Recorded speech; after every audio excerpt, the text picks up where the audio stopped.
Hi everybody, it's Lex and Riot. If you're new here, we live in a 6x12 cargo trailer and maintain a nomadic existence. My apologies, my dog is shaking the camera. Also, the wind will be shaking the entire trailer and the camera because it's resting on my bed. So as they say, if the trailer is a rockin', it's probably the north wind. But my apologies if the camera shakes, because today we're going to talk about what we most recently did, which was to drive back through Arizona down to Southeast California to camp in a town of 2 people called Felicity, and then go from there to Los Algodones, Mexico, where I was able to get these new glasses. I got in big trouble with the US Border Patrol and found out how many cavities I'm supposed to have filled. So if you're interested in a nomadic lifestyle and my trip to Mexico, stay tuned. If you watched our last video, we were staying at an undisclosed location for some shopping, some land shopping, and from there I drove back down through Arizona to Southeast California to a little town called Felicity, which literally has a population of 2. Now, right behind the little town of Felicity on the north side of the highway is a 14-day BLM camp area called Pilot Knob. If you go on the south side of the highway by the gas station, that's an LTVA where you can stay for, I don't know, 6 months or something, but it's pretty crowded. So I went to the north side of the highway to that Pilot Knob, and in the distance you can see this church on top of a hill. And I'm always very interested in churches. So right when we got there, I went for a little adventure with Riot, crossing the train tracks, and went to go explore this church. To get into the church, there was this wooden gate, but it was open. Part of it was locked, but part of it was opened. So I walk around the back, I walk up into the church, and it's a beautiful, quaint little church. Lovely. I turn around coming out of the church and there's this grand staircase and it leads to almost like a labyrinth type thing, and it turns out this is actually a feature called the Center of the World. I got kicked out of the Center of the World because apparently you're supposed to come through the front door and pay a $5 fee. So someone came and called me out on the fact that I'm not supposed to be there. They didn't mind that I was there with my dog. It was the fact that they noticed that I had not paid. So I got kicked out of the Center of the World. I went back to my trailer and I got $5. I went back, I paid my $5, and I finished looking at what I wanted to look at, and then walked back. But to give you kind of a sense perception, if you're interested in things other than just going to Los Algodones, you can also visit something called the Center of the World, and then there's a display called The History in Granite, which was really cool, and it basically tells world history, humans history more accurately, and it's carved in granite so that people 4,000 years from now, or potentially descendants from maybe other planets, can know what the human history is and maybe more about what we're about and our evolution here on the planet. So I highly recommend going to see that. Just make sure you go through the front door and you pay the $5. Pilot Knob was really quiet outside of the train. The train is very, very loud, and it does run all night. So I would recommend camping farther back towards the mountains if you're going to camp at Pilot Knob. But for the overnights that we woke up in time to get to the gate of Los Algodones as early as possible, it was worth having to deal with the train noise. Now, when you leave Pilot Knob, you just go east one exit and you are going to turn off by this big casino. And you go down the road, there's signs for it, and you get to the gate that allows you to pay for a parking fee. I had to pay $8 for the day for my truck and my trailer. And then there's 2 different parking areas you can go into. One is for overnight and one is for daytime use. Naturally, I went into the daytime use area. At the time that we got there, which was about 7:45 in the morning, the parking lot was still relatively empty, which made things really easy. I was able to park the trailer no problem. For those of you that tow, sometimes, you know, that's a concern for us is wedging into tight parking spots and stuff. This was no problem. And from the parking lot, I just popped Riot into the trailer because it was a cool day anyway. I don't think the temperature got above 64 degrees all day. And I just opened the windows, made sure she was comfortable. She's used to being left alone here and there, so I wasn't worried about leaving her in the trailer for a little bit. Plus, it's a US Border Patrol parking lot, so we're talking it can't be much safer. Maybe Riot just wants to be on film. So I felt no weirdness about leaving her in the trailer. She was well equipped to do so, even though she's highly needy and clingy. Anyway, from the parking lot, it's maybe a 3-minute walk to the gate that takes you into Mexico. On the way, there's going to be people that are trying to hand you cards for different dental places and eyeglass places. And, you know, I'm lived in Chicago for almost 15 years, so it was just easy for me to either ignore them or politely say no thank you. But just be aware that you are going to get hustled on your way. Once you go through the turnstile, which is really, that's it. Mexico don't give up about Americans coming into their country. There is no checks and balances. You just go right through a turnstile like it's an amusement park, like you're at Six Flags or something like that. Now, once you go in and you kind of start walking up and around, you're going to see some baños. So if you've been holding it, you get, you know, an area to relieve yourself. You will see Mexican police or military. I wasn't sure which one it was. They did have rifles. Obviously, you're just going to respect them and carry on your business. All of Los Algodones, where we were, if you have been to Chicago, if you're familiar with the city, it's like Pilsen on a festival day. So it's just, you know, people out in the streets asking you if you're interested in a certain product, people in front of pharmacies trying to pull you in to buy from their pharmacy, people trying to solicit you for their dentist, people trying to solicit you for their eye doctor. So obviously these people are getting kickbacks. My biggest recommendation would be to have a referral from a friend that's already been to Los Algodones that was really happy with their experience. And that way you kind of already know what eyeglass place, what pharmacy, and what dentist you would like to see. Don't do what I did in regards to the dentist, and we'll get into that here in a minute. Walking through the streets was no big deal. I didn't feel unsafe. There's a ton of Americans. And like I said, there are armed police officers on the street to make sure there's no unrest. Now, given that it is during the time of the virus, I don't know how else to say that. At any rate, everyone was wearing a mask. Totally felt safe. And our first stop was to go get eyeglasses, because one of my biggest missions was to see if I could get eyeglasses and contacts. I came away with one, and I'll explain that here in a minute. So we went to Los Algodones Optical, and the first thing that they did was take our temperature. So I knew right off the bat, if that was the very first thing that they were going to do, that they took things seriously, and it was a nice check and balance. Inside the optician's office, I was with Robert. He went for an eye exam first. I was pretty satisfied with my last eye exam. I've literally had the same prescription for 12 years now, so I just didn't want to bother. So I simply ordered eyeglasses, and they have contacts if you're interested in contacts.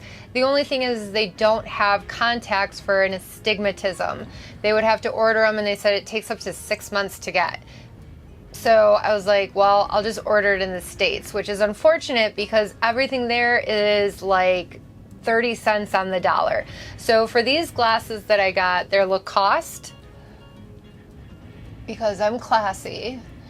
And I did get, and I did not want, and I asked not to get, but they are transition lenses. I think transition lenses are kind of nerdy, but I guess I am nerdy, so you know, language barrier, they ended up giving me transition lenses. But for the glasses, the transition lenses, and then getting new lenses in my old frames, which are over there, it was $140. Now, for that $140, I could have also had an eye exam. It still would have been $140. I just chose to not go with the eye exam. Now, something the doctor did, which I thought was really cool, and I wish American doctors did, is when I said, I've had the same prescription for 12 years, I'm not really into wasting your time with an eye exam, would it be okay for you to just write out my contact script? Because for those of you contact lens wearers, you already know that you cannot reorder your contacts year after year if your prescription is more than a year old. So he gave me an updated prescription. So now I get to reorder my contact lenses going through, for the next year.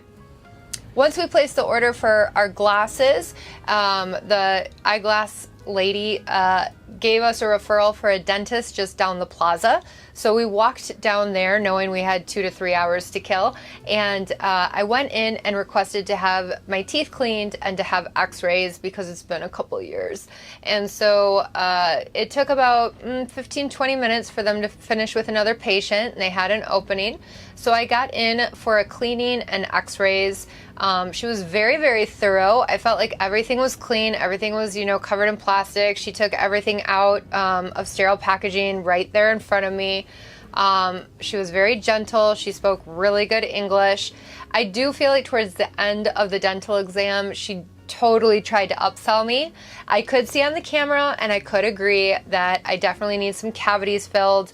I am a teeth grinder. I got that from my mom. I got basically British teeth without being British from my mother. I don't know how that happened. She's Lithuanian, but anyway. So I know I need some cavities filled. I know I have a cracked tooth from grinding my teeth, so she recommended a crown.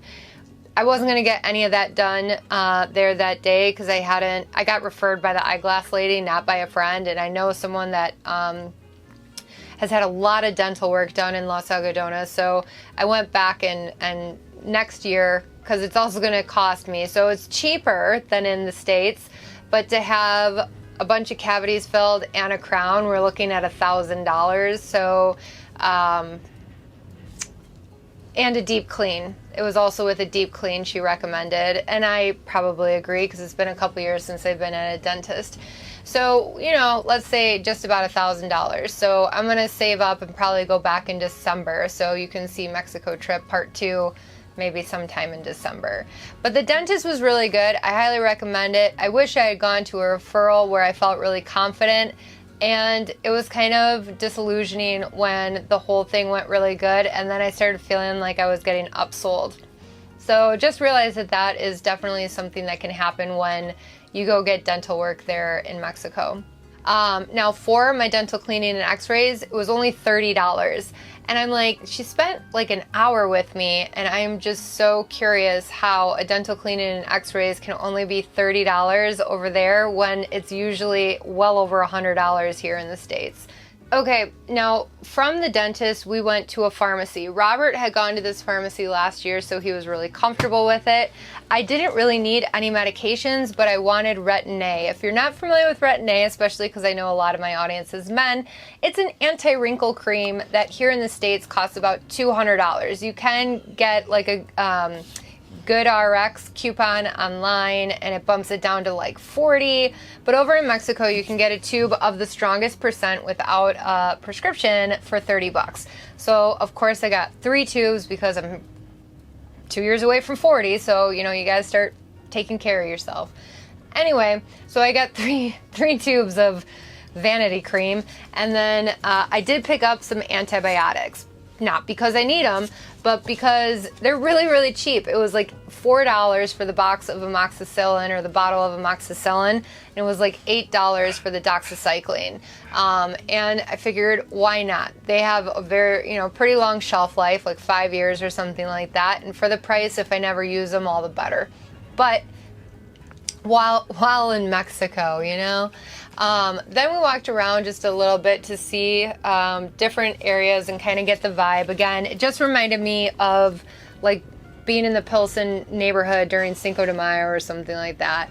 So it was very festive. People are definitely trying to sell you things. There are people on the street holding out cups, asking you for money and stuff like that. But I don't feel like it's that different than any other big city here in the States. It's just culturally very different, and they're speaking Spanish. But I don't know. I liked it. I liked the aesthetic. It kind of made me homesick a little bit for some of the community areas of Chicago. I lived in a very, very Hispanic neighborhood in Chicago.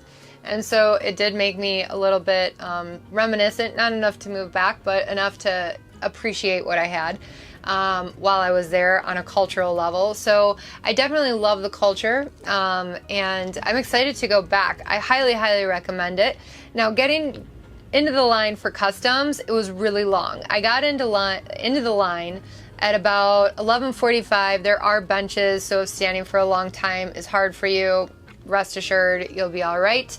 There are vendors that are trying to hustle you while you're in line, just like people trying to sell you things at a sporting event while you're waiting in line or whatever. You know, there's always someone trying to hustle you for something in this world.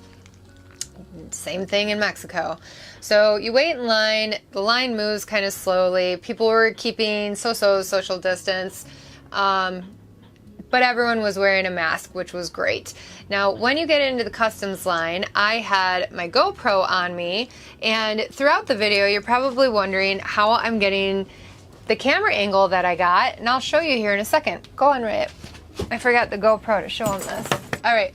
Now, in order for me to get footage and still have use of my hands, and considering I'm probably too cheap to buy a GoPro chest harness, I was using my GoPro in what I am now referring to as the cleavage cam.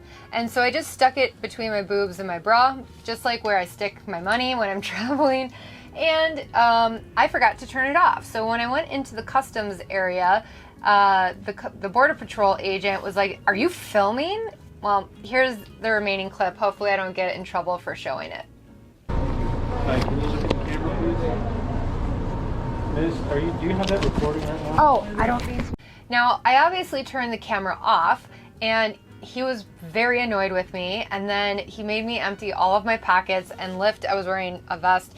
He made me lift my vest up, and he didn't search me, but he was like really pissed that I was filming. So absolutely, if you have a GoPro on you, or you have any sort of recording equipment, or even your phone, put it away and make sure you turn it off if you go through customs. I want to apologize. I know our Border Patrol agents work really, really hard. I actually know one in Texas pretty well, and I apologize. That was just a blonde moment, and my excuse of, "I'm so sorry, this is my first time," he did not care. There was no empathy there, nor should he have had to have any empathy. So please don't be an ignorant bitch like me and keep a recording device on while you go through customs, or you will have a Border Patrol agent understandably very upset with you. Now, something disappointing going through Border Patrol or customs that I did not realize is I did not get any stamps in my passport. I've only been in one other foreign country in my life. It's Ireland. We went home. My dad, is from there, and I definitely got stamps in my passport then, but that passport has expired. So my new current passport has 0 stamps in it. So I'm going to have to figure out where I can go, preferably with Riot, where I can cross the border and get a stamp. So maybe Canada? Because Mexico's not stamping me in, and America's not stamping me out. So my passport is still empty despite going to a foreign country. So anyway, our latest adventure is going to be down here in southern Eastern California here for a minute, and I highly recommend going to Los Algodones, especially if you're someone like me that has okay U.S. medical insurance, but it means you did not pay the extra for vision or dental. You can get that done there while going and visiting a beautiful culture that is really rich and really fun. And just remember to turn your camera off as you go back through customs.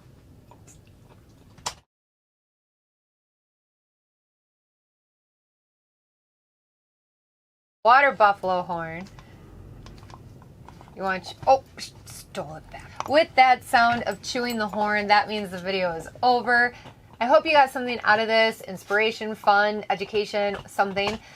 If you did enjoy it, please hit the like button, consider subscribing if you're interested in some weird-ass bitch that lives in a 6x12 cargo trailer and lives a nomadic life in the United States somewhere west of the Mississippi with her cool dog named Riot. Thanks so much for watching. I know it's dinner time. Oh my God. I'm in trouble.